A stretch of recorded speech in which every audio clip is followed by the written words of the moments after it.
So అసలు పవన్ కళ్యాణ్ గారి మీద మీ అభిప్రాయం కూడా మంచి పనులే చేస్తున్నారండి. పవన్ కళ్యాణ్ గారు కూడా మంచి పనులే చేస్తున్నారు, బాగా చేస్తున్నారు. లేని వాళ్ళని కూడా బాగా ఆదుకుంటున్నారు, మంచిగా పర్లేదు.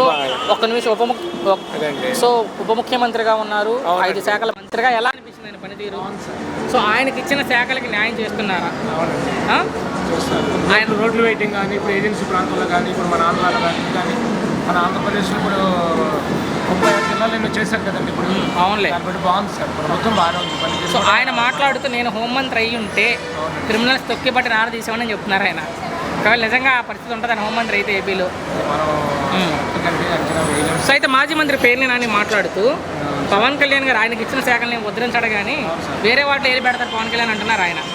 లేదండి, ఎవరి శాఖలు వాళ్ళకే ఉంటాయి కదా సార్, ఎవరు అభిప్రాయం వాళ్ళకే ఉంటుంది, ఎవరి శాఖలు వాళ్ళకే ఉంటాయి. ఓకే, ఇప్పుడు ఆయన డిప్యూటీ సీఎం గారు, సీఎం గారు చంద్రబాబు నాయుడు గారు, ఆయనకుండే హోదా ఆయనకి ఉంటుంది, నేనుకుండే హోదా నేను. తెలంగాణలో కూడా పోటీ చేస్తానని ప్రకటించారు పవన్ కళ్యాణ్. ఎంతవరకు ప్రభావం చూపిస్తారు పోటీ చేస్తే?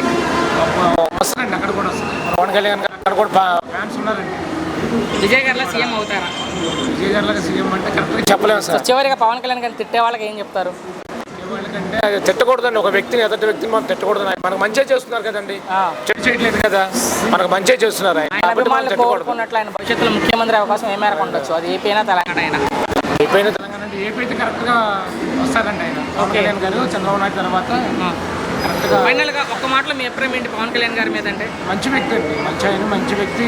నాకు ఉగాది తెలిసిన కాడి నుంచి మంచిగా అభిప్రాయం. కానీ ఆయన గారు కానీ ఆయన కానీ అందరూ చాలా బాగా చేస్తారండి.